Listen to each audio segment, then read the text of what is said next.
본 방송에서 제공하는 투자 정보는 투자 판단에 대한 조언입니다.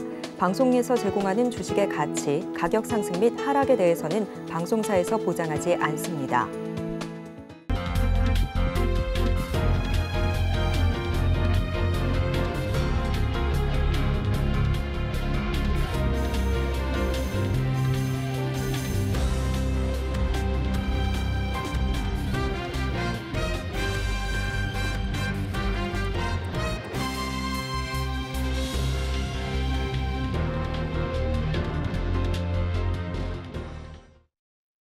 시청자 여러분 안녕하세요. 오늘을 돌아보고 내일을 준비하는 오늘장 내일장 일부 진행의 백설혜입니다. CPI 지수는 시장의 예상치에 부합하게 나왔습니다. 이제 시선은 FOMC 결과로 쏠리게 될 텐데요.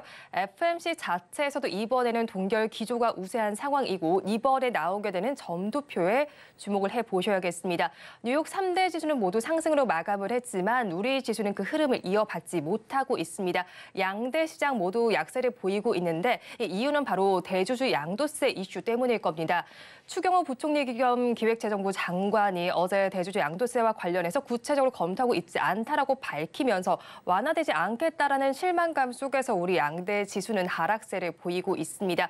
우리 양대 시장에서는 외국인 투자자들 모두 발을 빼고 있는 가운데 마감까지 어떻게 흘러갈지 저희 방송과 함께 체크를 해보시기 바랍니다. 저희 방송 유튜브를 통해서도 보실 수 있습니다. 유튜브 검색창에 서울경제TV라고 검색하시면 저희 방송과 함께 하실 수 있으니까요.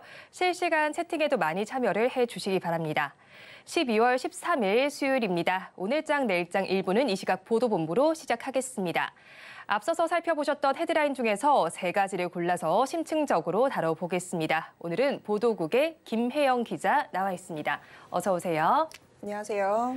네, 첫 소식부터 알아보겠습니다. 윤석열 대통령이 네덜란드를 국빈 방문 중인 가운데 우리나라와 네덜란드가 반도체 동맹을 공식화하기로 했죠. 네, 맞습니다. 한국과 네덜란드가 손잡고 반도체 동맹을 맺었습니다. 한국은 반도체 제조 강국으로, 네덜란드는 반도체 장비 강국으로 꼽히는데요. 양국이 협력을 통해서 차세대 반도체 인재 육성부터 긴밀하게 협력하기로 하면서 현재 국내 반도체 업계도 반색하고 있습니다. 특히나 양국은 반도체 공급망 위기 극복을 위해서 공동 성명을 발표할 예정입니다. 특히나 삼성전자와 네덜란드의 반도체 장비 기업인 ASML이 1조 원을 투자해서 국내의 초미세 반도체 공정 기술 개발과 관련된 팹을 짓는다라는 소식이 전해졌고요. 또 이와 함께 이 ASML은 세계에서 유일하게 반도체 미세 공정과 관련된 극자외선 노광 장비를 생산하는 기업입니다. 이 때문에 반도체 업계에서는 슈퍼을로 불리는데요. 자, 이렇게 두 기업이 협력하기로 하면서 기대감이 모아지고 있는 가운데 특히나 반도체 초격차는 미세 공정 가능 여부가 핵심 중에 핵심으로 꼽힙니다. 또한 양국은 인재 육성에도 힘을 합치기로 했습니다. 반도체와 관련된 아카데미를 신설해서 향후 5년간 첨단 인재 육성에 500여 명 정도를 육성할 것이다라는 계획을 밝혔습니다.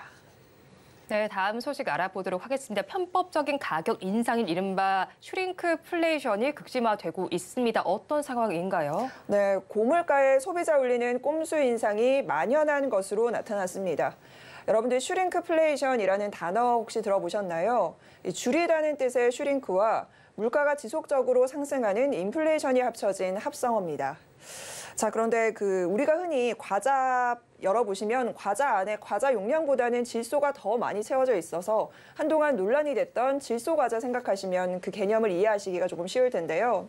그러니까 가격은 그대로 두고 용량을 줄이는 겁니다. 그야말로 눈 가리고 아웅인데 꼼수 인상이다라는 이유가 나오는 이유기도 하고요. 문제는 최근 1년 사이에 이런 꼼수 인상이 9개 품목의 37개 제품에서 나타났습니다. 대표적으로 바프의 견과류와 서울우유의 체다치즈가 용량을 12%가량 줄인 것으로 나타났고요. 동원 양반김과 혜택 고향만두, 오비 카스맥주 등도 적게는 1.3%에서 많게는 20%까지 용량을 줄인 것으로 나타났습니다. 네, 이에 정부도 팔을 걷어붙이고 나섰잖아요. 네, 정부가 꼼수 인상을 근절하기 위한 방안을 지금 만들고 있습니다.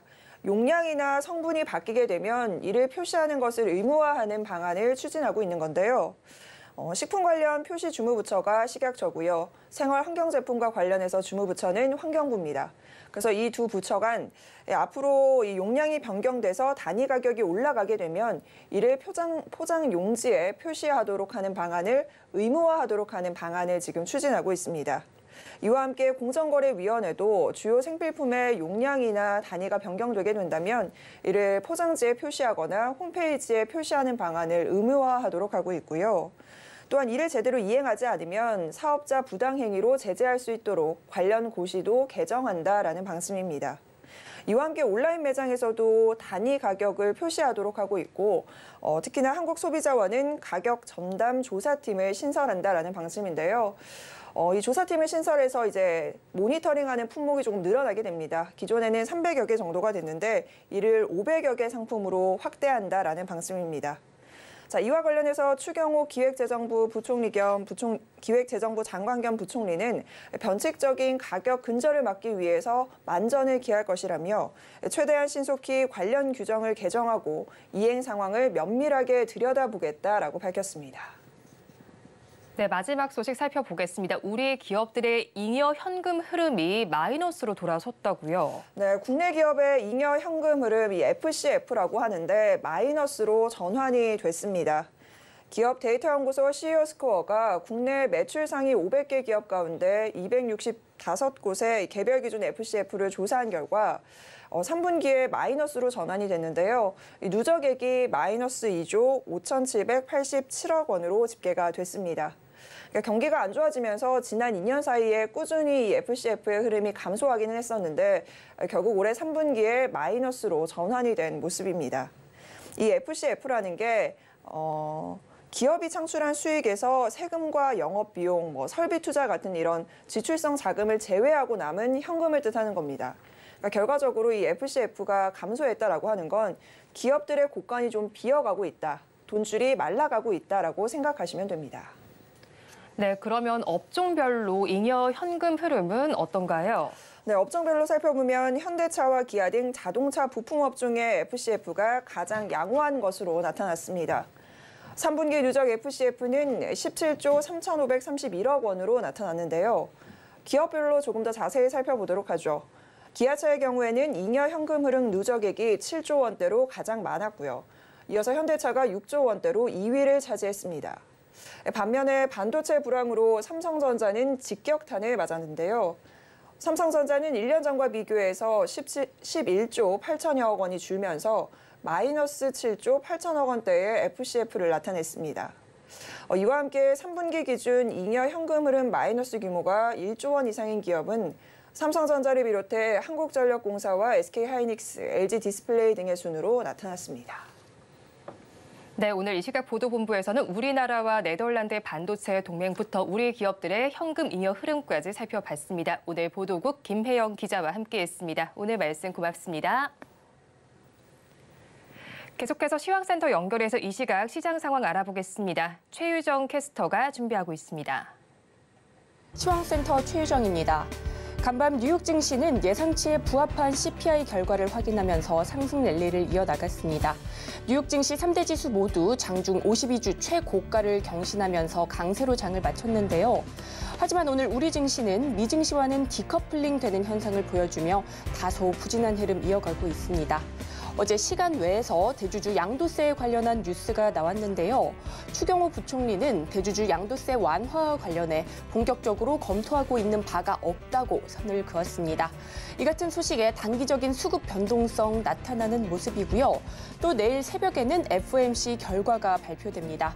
결과도 물론 중요하겠지만 이에 따라 미 증시 어떤 변동성을 나타낼지 또 우리 증시는 어떤 영향을 받을지 이 부분 반드시 체크해 보시면 좋을 것 같습니다. 또 내일은 선물 옵션 동시 만기일입니다. 따라서 내일 이후에 보다 전체적인 방향이 더 뚜렷해질 것으로 전망되고 있습니다. 오늘 양시장 0.1%에서 0.2%대 소폭의 하락세로 출발해 현재는 양시장 모두 0.6%대 내림세 보여주고 있습니다. 코스피는 2,520선 무너진 모습이고요. 코스닥은 834포인트 지나가고 있습니다. 그렇다면 보다 자세한 지수 상황 코스피 먼저 살펴보도록 하겠습니다. 유가 속락에 따른 이익 개선 기대감에 오늘 전기가스, 운수 창고 업종 강세 보이고 있고요.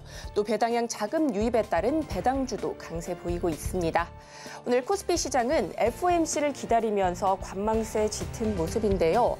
코스피 2,531포인트에서 시작해 장중한 때 2,529포인트까지 떨어지기도 했는데요. 현재는 내림세 더 보이면서 2,520포인트 무너진 2,518포인트 지나가는 모습입니다.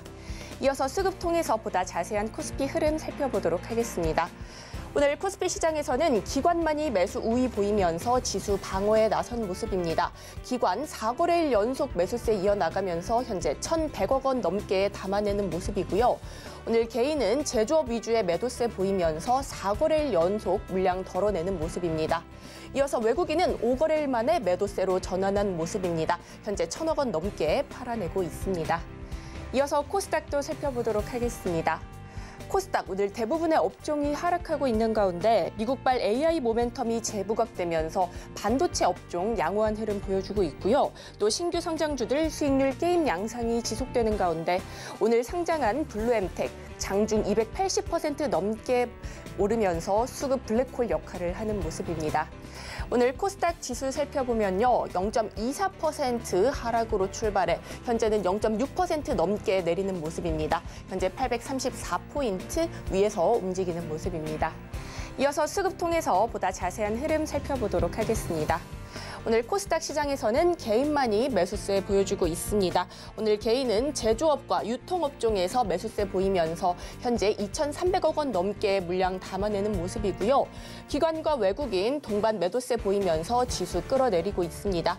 기관은 1,300억 원 넘게 팔아내고 있고요. 외국인은 720억 원 넘게 매도세 이어나가는 모습입니다. 이어서 섹터별 흐름도 살펴보도록 하겠습니다. 먼저 상승하는 섹터 야놀자 관련주입니다. 야놀자가 지난 3분기 역대 최대 실적을 기록한 가운데 글로벌 IPO에 속도를 내고 있다는 소식에 관련주 일제히 강한 상승세 보여주고 있습니다. 시장에서는 야놀자가 내년 예비심사 청구를 통해 본격적인 IPO에 나설 것이라고 전망하고 있는데요. 또 야놀자 관계자들이 수차례 뉴욕을 방문한 것이 목격되기도 했습니다. 오늘 관련주 살펴보면요. 먼저 그레디언트입니다. 그레디언트는 야놀자의 여행, 엔터 사업을 매각하면서 관련주로 꼽히고 있는데요. 오늘 상한가로 직행한 모습입니다. 이어서 아주아이비 투자, 야놀자에 200억 원 규모의 투자를 했는데요. 현재 21% 오르면서 두 자릿수대 상승세 보여주고 있습니다. 이어서 하락하는 섹터도 살펴보도록 하겠습니다. 하락하는 sek터, 웹툰 관련주입니다. 웹툰 경쟁력 강화를 위한 정부 지원 확대 기대감이 커지며 강세 보였던 웹툰 관련주. 오늘은 차익 매물이 출회되면서 부진한 흐름 이어가고 있습니다. 먼저 MBT 현재 6% 가까이 내림세 보여주고 있고요. 핑거스토리는 7% 넘게 파란불 켜내면서 3,440원에 거래되고 있습니다. 이어서 Y랩과 DNC 미디어도 각각 5%, 4%대 내림세 보여주고 있습니다. 이상 오늘장 시황 살펴봤습니다. 남은 오후장도 저희와 함께 하시면서 성공 투자하시기 바라겠습니다. 이상 시황센터 최유정이었습니다.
시시각각 변하는 시장의 이슈와 주가의 변동성에 투자 전략을 업데이트해보는 시간입니다. 오늘은 헤르메스 스타 김시은 팀장과 함께합니다. 어서 오세요. 네, 안녕하세요.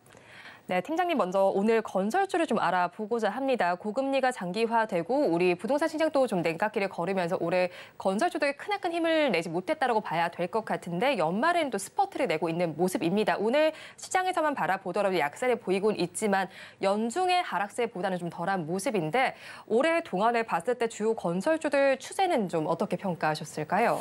올해 같은 경우만 보면 상반기에는 좀 낙폭이 굉장히 과대한 종목으로 평가가 되었다가 네. 좀 6월, 7월 그때부터 건설주에 대한 좀 안전에 대한 문제가 생기면서 그동안 좀 더 낙폭이 과대한 모습들 그리고 다시 한번 반등이 나왔는데 반등이 다시 나온 시점이 11월, 10월 말부터였습니다. 그러니까 10월 말부터 조금씩 스퍼트를 내면서 11월부터 조금씩 주가의 강세 흐름들이 나왔다라고 보시면 좋을 것 같은데 그 부분 같은 경우를 봤을 때 대다수의 낙폭이 과대하게 나왔던 종목군들이 이때를 기점으로 올라온 모습들이 나와주고 있어요.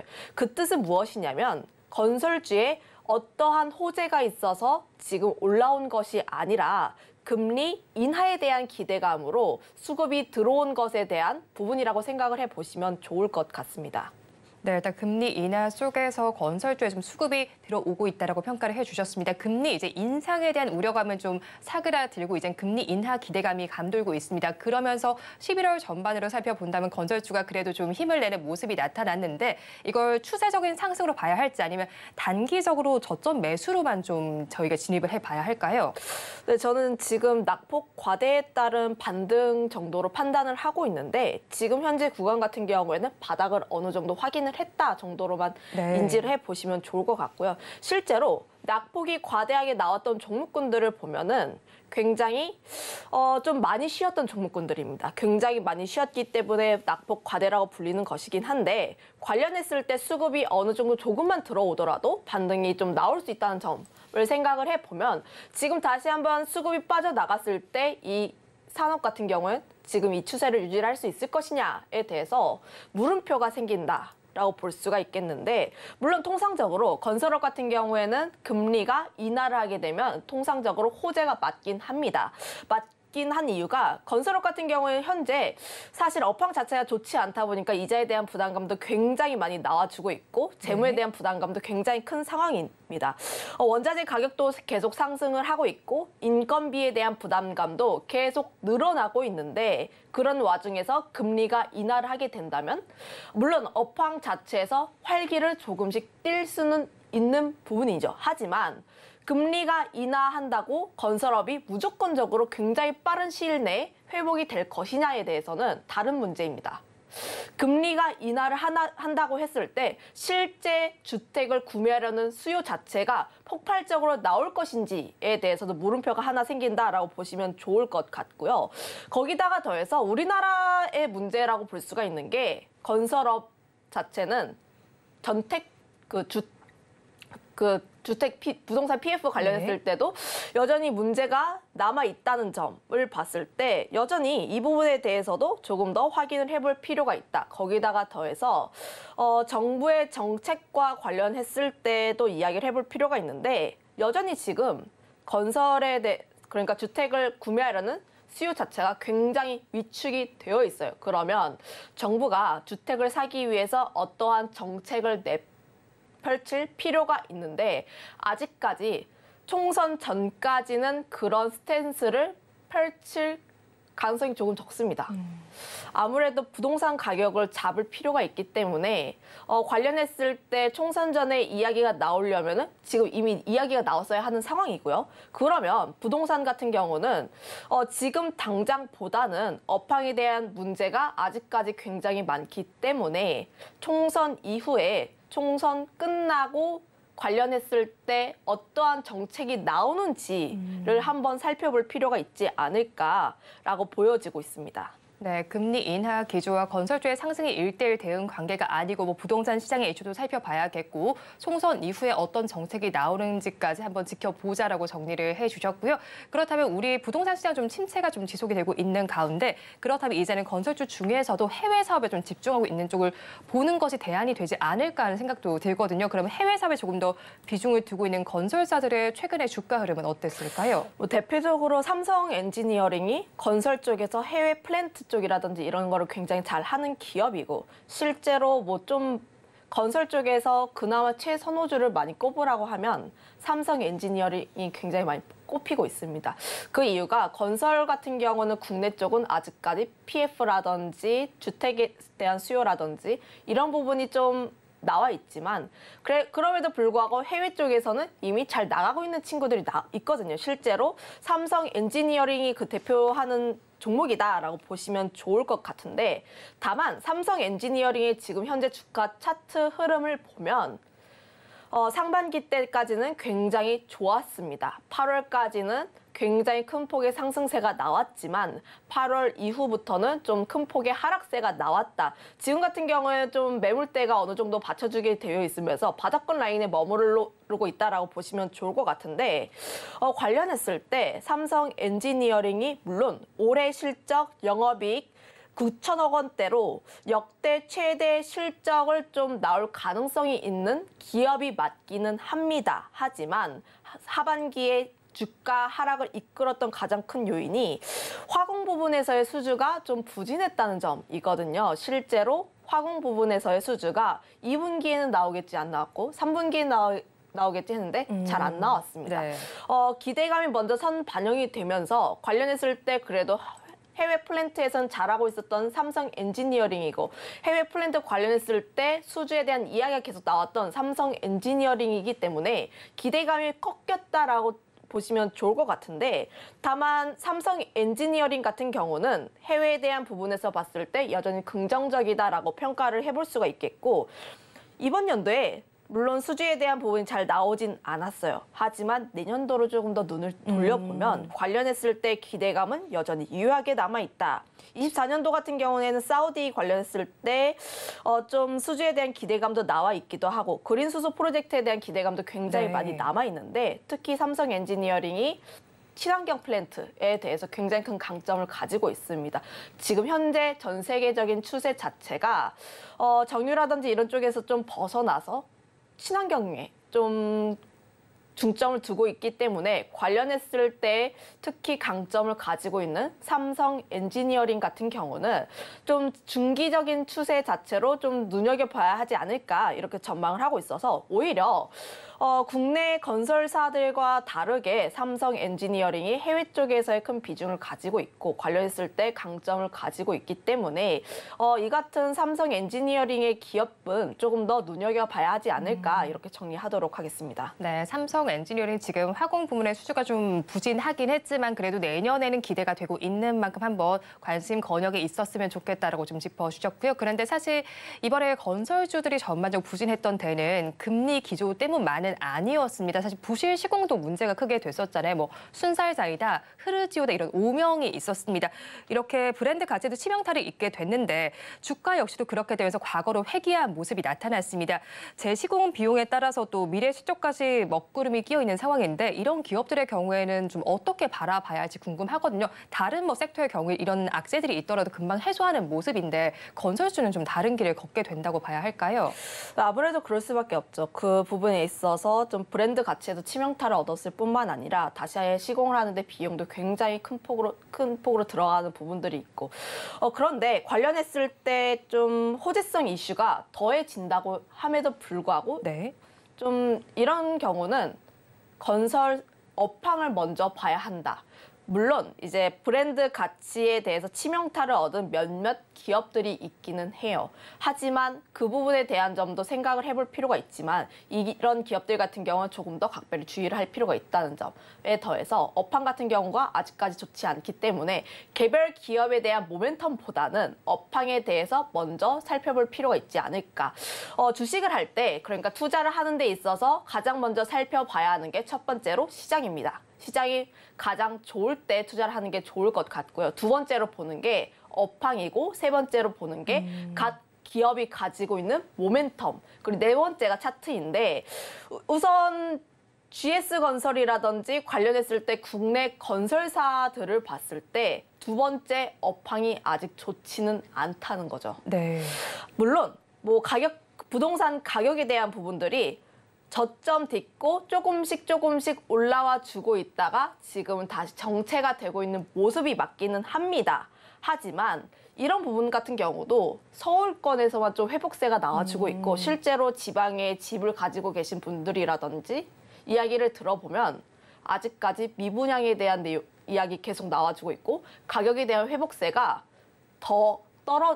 회복이 좀 더디다는 모습이 계속 나오는 것을 보면 여전히 부동산 업황 같은 경우에는 추세적인 반등이 굉장히 어렵다. 그거에 따라서 물론 각 기업이 가지고 있는 개별적인 호재도 있고 부정적인 내용들도 있을 거예요. 하지만 그런 부분에서 집중을 하기보다는 업황에 대한 회복이 우선적으로 나올 필요가 있다는 점을 보면은 저는 여전히 건설업 같은 경우는 해외 쪽에서 좀 진행을 잘 하고 있는 기업들의 경우는 중기적인 관점에서 저점 매수가 유효하다라고 판단을 하고 있긴 하지만 국내 같은 경우에 좀 비중이 많은 기업들, 특히 브랜드의 치명타를 입은 기업들의 경우는 더욱더 보수적인 관점에서 돼야 되는 것이 아닐까 이렇게 정리하겠습니다. 네, 건설 업황 자체가 먼저 회복이 돼야 된다고 정리를 해주시면서 해외 사업 비중이 높은 쪽을 좀 중기적인 관점으로 보는 것이 낫겠다라고 정리를 해주셨습니다. 오늘 건설주 전반에 대해서 좀 살펴봤는데 탑픽 종목 이 안에서 가지고 오셨을까요? 아니, 저는 반도체 섹터 쪽에서 가지고 왔는데 최근 들어서 반도체 섹터 같은 경우도 온디바이스 AI라든지 HBM 쪽에서의 강세 흐름들만 나와줬다면 최근에는 반도체 섹터 내에서도 순환매가 굉장히 빠르게 돌고 있어요. 오늘 같은 경우도 뭐 기판 쪽에서 움직임이 나왔는데 그 관점에서 순환매적인 측면에서 소재 쪽도 조금 더 주목해 볼 필요가 있지 않을까 싶어서 하나 머티리얼즈라는 기업을 가지고 왔습니다. 하나 머티리얼즈 같은 경우도 좀 관련했을 때 아직까지 주가의 움직임이 크게 나오지는 않았어요. 관련했을 때 아직까지 박스권 내에서 움직이는 모습들이 나와주고 있는데 하지만 우리가 계속 관심 있게 봐야 하는 점은 반도체가 내년에는 업황적으로 턴을 할 것이라는 점. 실제로 이 기업 4분기 실적 안 나올 것으로 좀 예상을 하고 있고 3분기 같은 경우도 좀 잘 안 나왔어요. 4분기 실적 안 좋을 것을 예상하고 있고 시장 예상치도 하회할 것으로 전망하고 있습니다. 아무래도 고객사 쪽에서의 감사한 흐름들이 나와지고 있기 때문에 실적이 안 나오는 것은 좀 당연하다라고 볼 수밖에 없는데 하지만 내년으로 조금 더 눈을 돌려본다면 반도체 같은 경우에는 방향성 자체가 위로 올라가고 있기 때문에 관련했을 때 조금 더 수혜를 볼 수 있지 않을까라고 보여지고 있고요. 좀 웨이퍼 같은 경우가 투입이 되면 이 기업이 생산 물량으로 나오기까지 평균적으로 4에서 5개월 정도가 소요가 됩니다.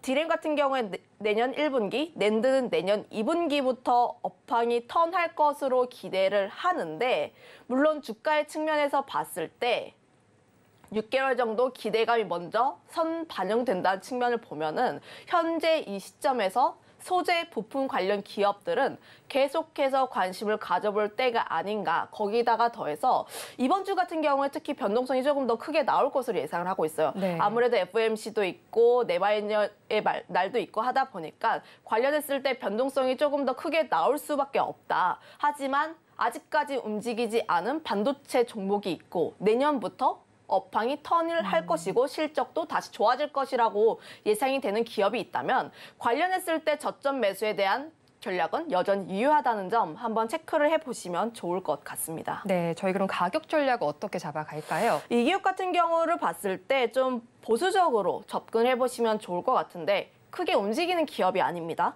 45,000원대에서 48,000원 라인대까지 좀 분할적으로 접근을 해보시면 좋을 것 같고 목표가 같은 경우에는 전고점을 조금 뛰어넘는 54,000원, 손절가는 39,000원 라인대에 제시하도록 하겠습니다. 네, 오늘 탑픽 종목으로 하나 머티리얼즈 짚어주셨습니다. 지금까지 헤르메스 스타 김시은 팀장과 함께했습니다. 오늘 말씀 고맙습니다.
마켓리더의 시선으로 글로벌 경제와 산업 트렌드를 체크하고 이걸 수익으로 연결해보는 시간, 고수의 선택 시간입니다. 오늘은 리더스 인덱스의 박주근 대표 나와 있습니다. 어서 오세요. 네, 안녕하세요. 대표님과 이야기 나눠볼 주제 화면을 통해서 살펴보겠습니다. 오늘의 주제입니다. 제약 바이오주 하면 만년 기대주라는 꼬리표가 따라붙고 있는데 내년에는 주도주로 등극을 할 수 있을지 자세한 내용 오늘 이 시간 통해서 다뤄보도록 하겠습니다. 네, 고금리와 동맥 경화 속에서 좀 시름을 앓고 있던 제약 바이오주입니다. 그래도 올해는 호재성 이슈 속에서 꾸준한 반등을 시도하는 모습을 보이기도 했는데 우리나라를 좀 비롯해서 글로벌 전반적 올해 제약 바이오 좀 업황을 짚어본다면 어떻게 보셨을까요? 우선 그 2020년부터 21년까지가 제약 바이오가 굉장히 좋았거든요. 네.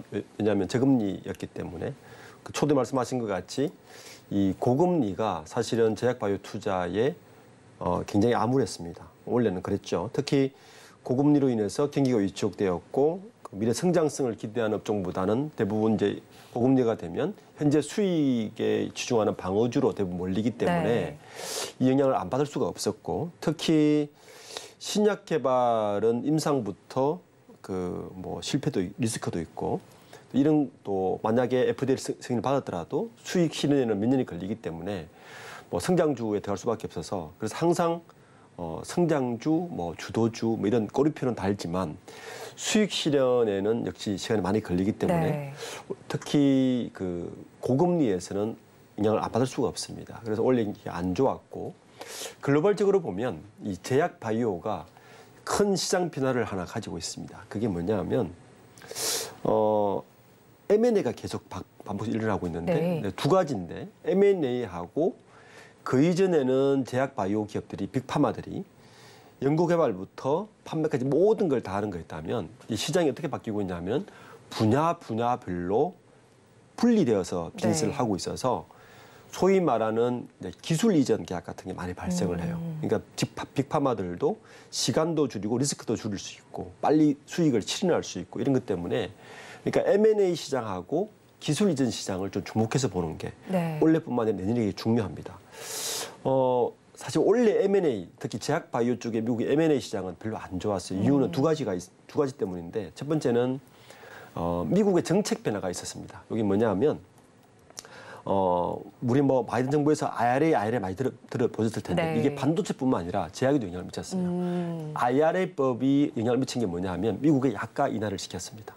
그래서 제약 바이오 전체적으로 주가가 하향할 수밖에 없었던 구조적 이유가 있고 두 번째는 이게 이제 M&A가 주로 많이 이루어져야 사실은 주가도 좀 반등을 하는데 M&A를 또 방해하는 것 중에 하나가 뭐였냐면은 미국의 FTC 네. 우리나라로 말하면 공정거래위원회입니다. 네. 공정거래위원회가 독점 문제 때문에 이 M&A에 대해서 승인을 많이 안 해줬어요. 네. 특히 이제 지난 5월 달에 보면 미국의 암젠과 아일랜드의 호라이즌 테라퓨틱스가 인수합병을 했는데 이걸 불허했습니다.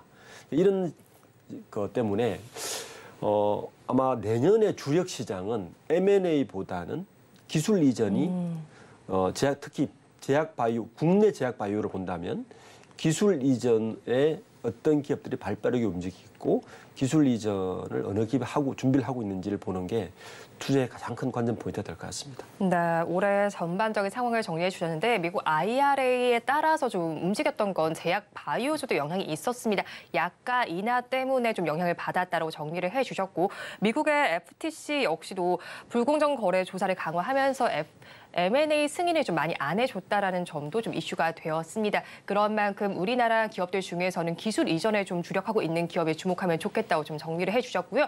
또 올해 시장에서 좀 화두가 됐던 부분은 뭐 당뇨병 신약이나 또 거기에 더해서 비만 치료제 시장이 아니었나 싶습니다. 이건 뭐 우리나라도 그랬고 미국 시장 역시도 그랬는데 사실 미국 시장의 여파를 우리가 먼저 받았다고 봐야겠죠. 그렇다면 올해 좀 제약 바이오주를 끌어줬다라고 생각하는 기업 어디라고 보실까요?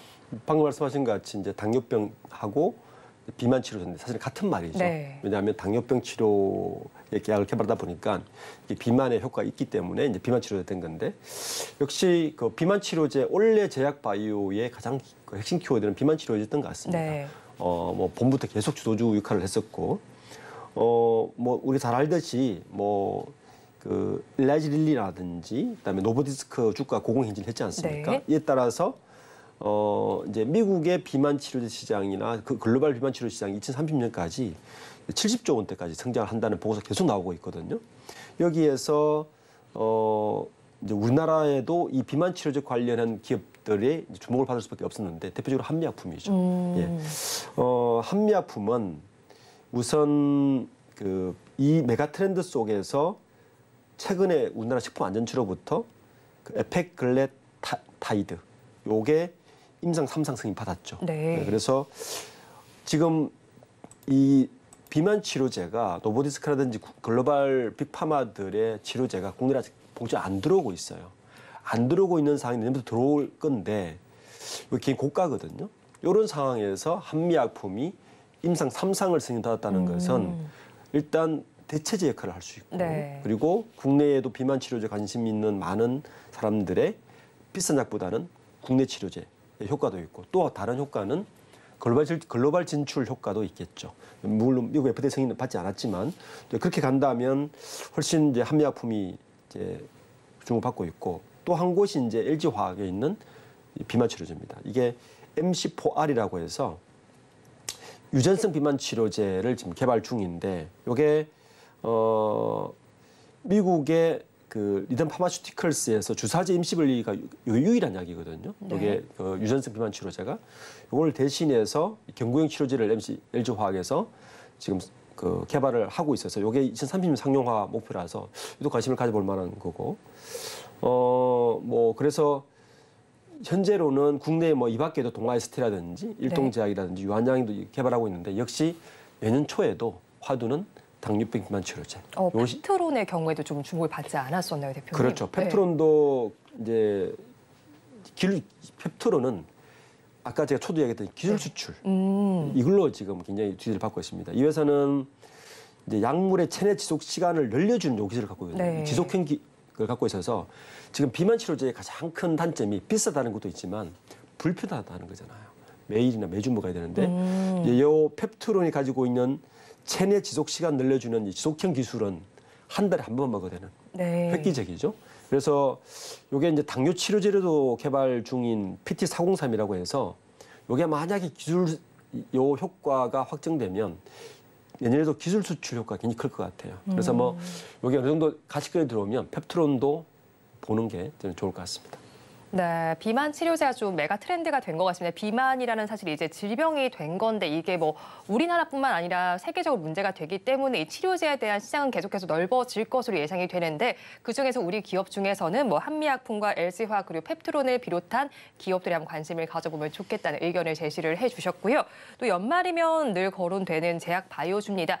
내년에는 주도주가 될 수 있을까 하는 의문이 항상 따라다니는데 특히나 올해에는 또 종목별로 호재가 있었기 때문에 또 기대감이 더 커지지 않나 싶습니다. 그렇다면 이 제약 바이오주가 내년 주도주로 등극하기 위해서 필요한 요소는 어떤 것들이 있을까요?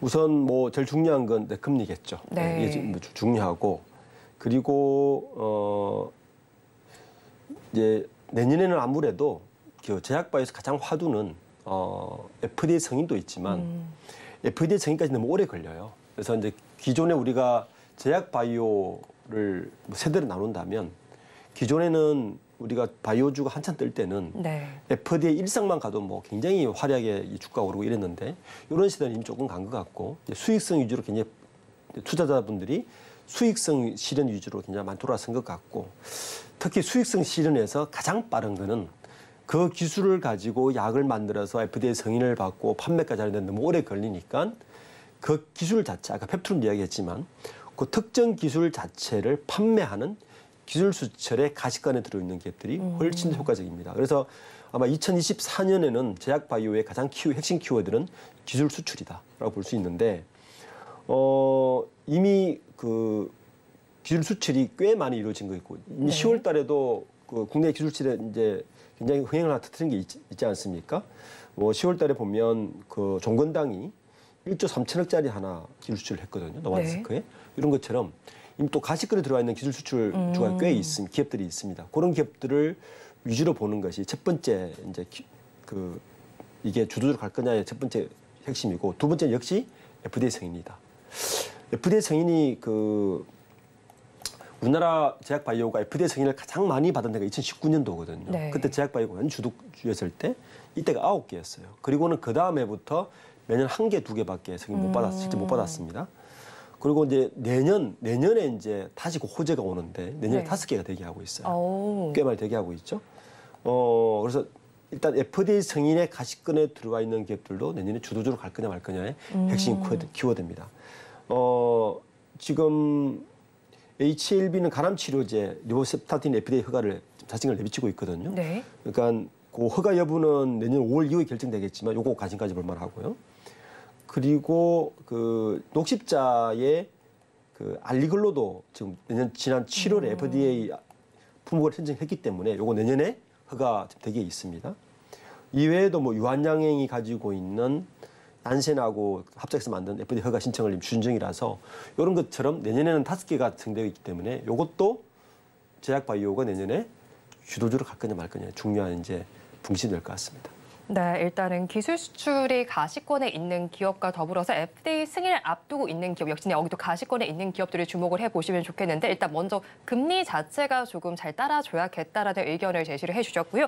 앞서서 좀 설명을 해주긴 하셨는데 일단은 우리 제약 바이오 기업들이 세계 최대 제약 바이오 시장이 미국에서 입지를 확대를 하고 있습니다. 그러면서 블록버스터급 신약 출시를 좀 기대하고 있는 중인데 이 신약을 신호탄을 쏘아 올릴 만한 K-바이오 기업들 좀 구체적으로 설명을 해주신다면 어떨까요? 우선 아까 말씀드린 것처럼 셀트리온이 일단 내년에 네. 지금 그 진펜트라 출시를 앞두고 있거든요. 요게 시장이 꽤 큽니다. 네. 뭐 몇 조 단위 시장이기 때문에 요게 지금 상당히 지금 가시권에 들어와 있어서 얼마나 판매가 될 것인가를 보고 있고 그다음에 삼성바이오가 지금까지 CDMO 방식으로 바이오 시밀레만 했는데 지금 내년 뭐 이제 바로 다음 달에 있을 이제 발표에서도 있겠지만 최근에 제약바이오 이제 바이오 시밀레 제약바이오에서 가장 화두 중에 하나가 ADC라는 기술이에요. 네. 이게 뭐냐면 표적 항암 치료제인데 그러니까 그 암세포로 표적으로 치료를 할 수 있는 약을 실어 나를 수 있는 기술을 ADC라 그러거든요. 네. 이 ADC 기술을 가진 국내의 그 바이오테크 기업들이 막 나타나기 시작했는데 그 중에 하나가 또 삼성 바이오시밀러 들어가 있습니다. 그래서 내년에는 아마 이 표적 항암 시장이 항암 치료제 시장이 큰데 그 중에 특히 이 ADC라는 기술을 가진 국내 바이오테크 기업에 좀 주목할 필요가 있습니다. 그런 기술들을 갖고 있는 기업들에 대해서도 좀 글로벌 블록버스터 시장이거든요. 네. 이런 기술들에 대해서 주목해 보면 내년에 좀 좋은 투자 계획이 있지 않을까 생각합니다.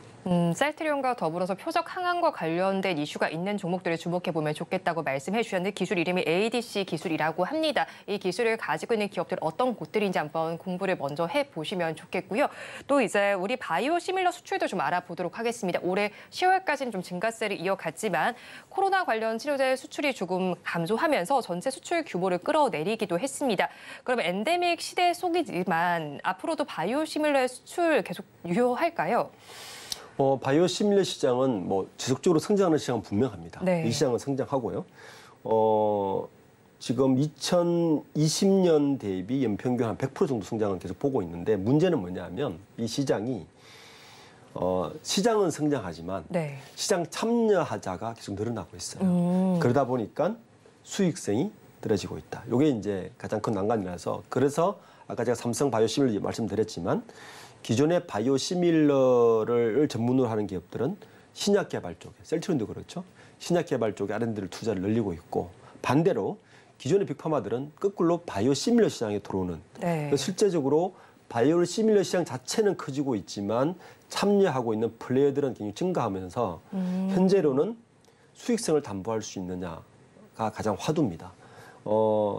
지금 바이오시밀러 시장을 이제 2005년도부터 좀 역추적을 해보면 네.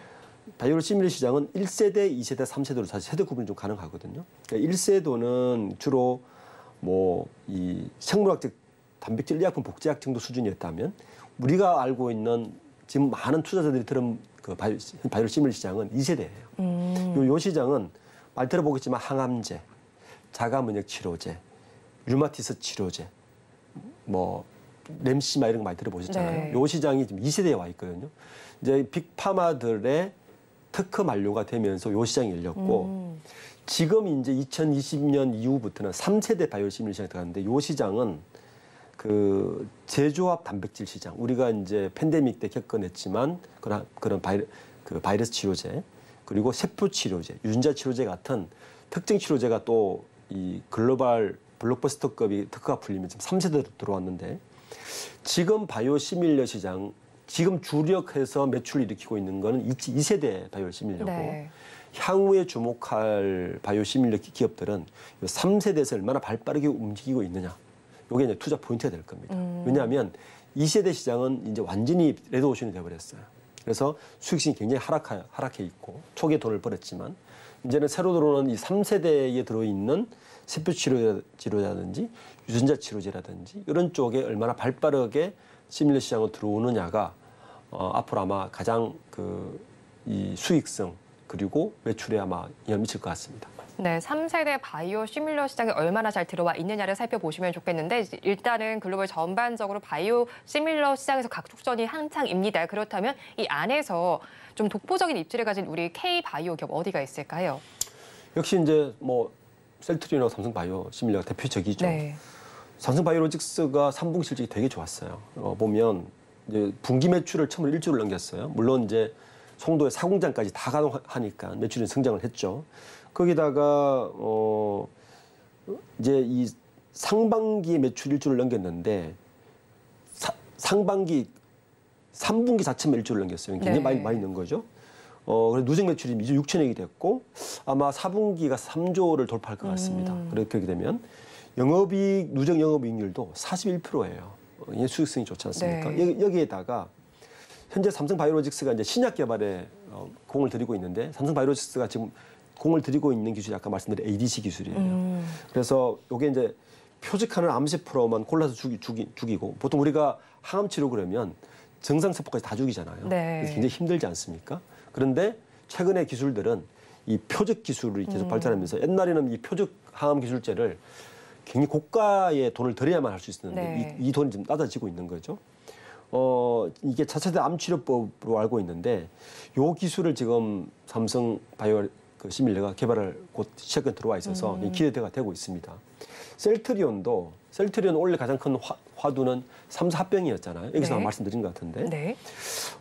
이제 합병을 마무리하고 나서 서정진 회장이 또 역시 신약 개발에 걸고 있습니다. 이 말은 바이오 시밀러 시장이 이제 완전 레드오션 됐다는 이야기입니다.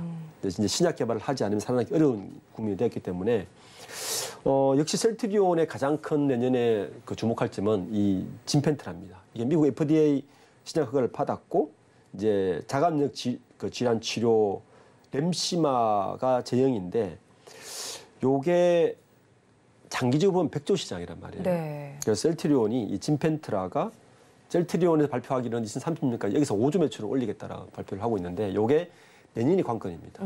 내년에 이 진펜트라에서 얼마 정도의 매출을 올리느냐가 네. 5조 원의 가시권이 볼 수 있기 때문에 역시 이 두 기업이 이제 화두가 되고 있고 최근에 보면 이제 롯데도 바이오 시밀러 시장에 뛰어들었습니다. 네. 신동빈 회장의 장남 신유열 전무로 승진하면서 거기에 본부장으로 들어갔고 SK도 최태원 회장의 장녀인 최윤정 상무가 바이오 쪽에 하고 있기 때문에 그리고 하나도 바이오 시밀러 시장에 들어왔어요. 네. 이런 부분들도 앞으로 또 중요한 관전 포인트가 될 것 같습니다. 네, 셀트리온과 삼성바이오로직스를 중점으로 해서 여러 다른 대기업들도 바이오 시밀러 시장에 들어오고 있는 만큼 한번 관심을 가져보시기 바랍니다. 지금까지 리더스 인덱스의 박주근 대표와 함께했습니다. 오늘 말씀 고맙습니다. 네, 감사합니다. 오늘장 내일장 일부에서 전해드린 내용 정리해서 보여드리겠습니다. 화면으로 확인해 보시죠. 오늘장 내일장 일부의 핵심입니다. 오늘 건설주 전반적으로 좀 살펴봤습니다. 금리 인하 기대감이 좀 반응을 하고 있는 것 같습니다. 하지만 아직까지 추세 전환력을 보기엔 이르다라는 전망을 해주셨고요. 또 탑픽 종목은 오늘 다뤄봤던 섹터 외에서 가지고 오셨습니다. 반도체 섹터 중에서 가지고 오셨는데요. 하나 머티리얼즈를 공략해 주셨습니다. 반등의 시간이 다가오는 만큼 관심을 가져보시기 바랍니다. 그리고 내년 바이오 키워드도 짚어봤습니다. 비만 치료제와 알츠하이머 기억해 보시기 바랍니다. 본 방송에서 제공하는 정보는 투자 판단에 대한 조언일 뿐 해당 주식의 가치와 수익률을 보장하지는 않습니다. 아울러 서울경제TV와 서울경제신문은 당사의 브랜드입니다. 최근 당사를 사측하는 피해 사례가 늘어나는 만큼 각별히 주의해 주시기 바랍니다. 오늘장 내일장 1부에서 준비한 순서는 여기까지입니다. 저희는 잠시 후 2부로 돌아오겠습니다.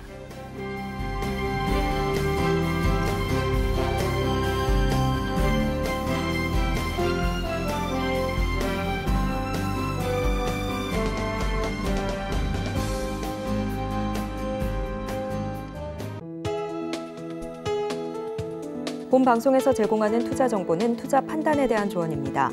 방송에서 제공하는 주식의 가치, 가격 상승 및 하락에 대해서는 방송사에서 보장하지 않습니다.